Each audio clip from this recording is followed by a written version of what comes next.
So hello, my name is Maddie Alruna and I am a tarot reader, author and mentor. Today I want to talk about a card I really don't like very much. I know it's a popular card. I know a lot of people see this as a benefactor or being generous or receiving. But I'm going to unpick the darker side of this card because I think this can be a card of controlling and manipulation.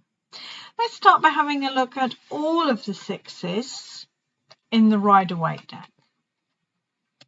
Now, all of the sixes show an unequal relationship. We have the weirdness in the Six of Cups, where actually maybe the unequal relationship is somebody walking away and abandoning. We have the Six of Swords, where there is this feeling of moving into exile and being guided by this strange figure with the black pole. In the Six of Wands, we have the clear leader with his minions hidden by the horse. And I'm going to argue we have a similar feel in the Six of Pentacles. Now, I'm not going to take away from the fact that it can be generosity, both giving and receiving, and it can be a benefactor as well. It can be those things, but it can also be a lot more.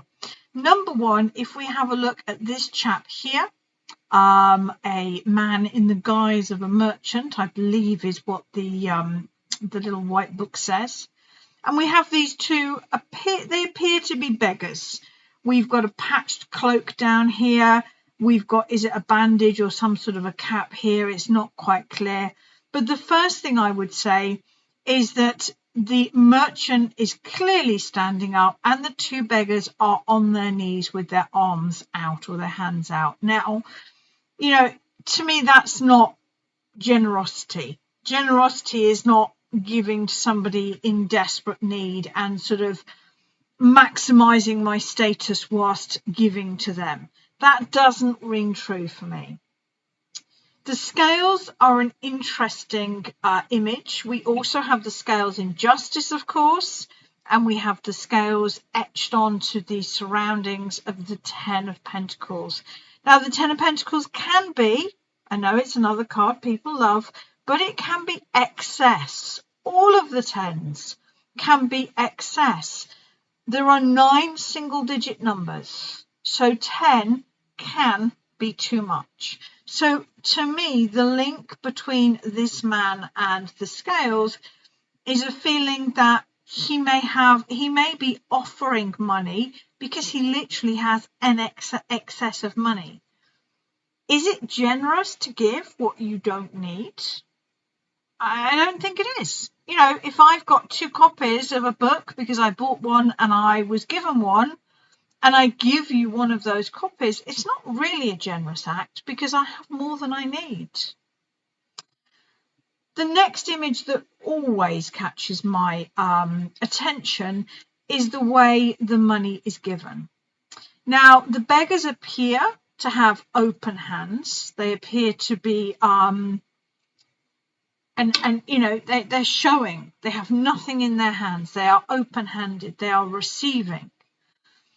And yet the merchant, we have this weird thing where 2 coins are falling into his hands.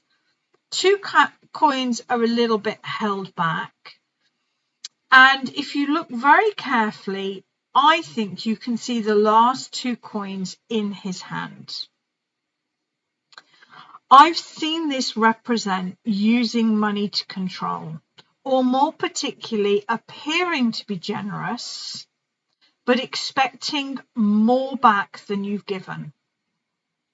Because to me, these 2 seem to be more freely given, with these 4 sort of a bit held back. And I've seen this so often in relationships, dynamics within families, even within friends. Yes, of course, I'll loan you that money, or I'll give you this belonging that I no longer need and you need. But you know that the expectation, because of what you're being given from the other person, far outweighs what you're actually receiving. So to me, I would really be cautious with this card. If it is representing something being given to you, I would look very, very carefully at what the other person expects. Because the thing with the scales here, if I put, a kilogram weight in this side, it will go down, and this side will go up by an equal amount. I don't think of this so much as generosity as an investor. And if someone invests in a business, they expect something back. That's how business works. And I get the same feeling of this. Yes, I'm giving you money. You are in need, and I have more than I need, but I want something back from you. May not be now, but there is a bargain being struck here. So I would urge caution with this card. If it comes up in a business reading or a financial reading, and you are aware of what you're investing in or who is investing in you, then it may be telling you nothing you don't already know, and you may think, no, that's fine, I'm good with that.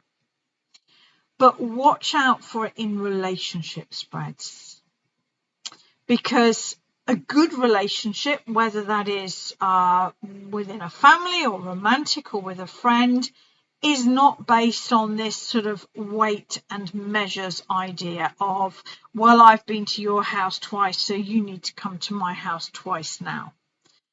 A good relationship is very much like the Three of Cups, give and take, each being totally equal.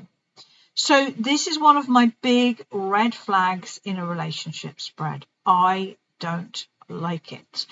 And in fact, I have seen it be a real precursor to toxicity and control, where somebody feels that someone in their life is being really generous, but doesn't realize that their generosity is making them feel small, and in fact that they have got an emotional debt to the other person. So I'd be really careful about this in a relationship spread. If you're reading for yourself, or it's not representing money and it's not representing the dynamics between two people, then I've found this to be a very positive card. My nickname for this card is not generosity or benefactor, it's control. And taking control of your life is sometimes a really good thing to do. So I have seen this represent the need to take control of a situation. And then I read that this person in the guise of a merchant is our higher guidance, our conscious mind, whatever you want to describe that sort of conscious part of you. And maybe now the beggars are those things that are demanding your time, your energy, your input. Because the honest answer is we've got 6 pentacles here because it's the 6 of pentacles. If we consider the pentacles to be our resources, which might mean money, time, energy, then we each have 24 hours a day. We each have 7 days a week. We each have a certain amount of time that we need to dedicate towards perhaps sleep or exercise, and we have a certain amount left over. And we need to measure how we use our resources well. If you want to be a prima ballerina, should you be young enough to aim for that career, then make no mistakes about it. Just about all of your life force is going to have to go into being a prima ballerina. I often try and think about my life in ratios. My life force is divided pretty equally, 50-50, between work and family. And I'm always trying to adjust the ratio to squeeze in a bit of time for me. But being a self-employed solo mum takes just about all of my life force or my resources. So if it's coming up for you, or as advice, I would read this as take control. If it's to do with business or money, then check that you know what you're getting into. It can be money coming in or investing money, but these weights and measures, there's a feeling there for me that something is expected in return.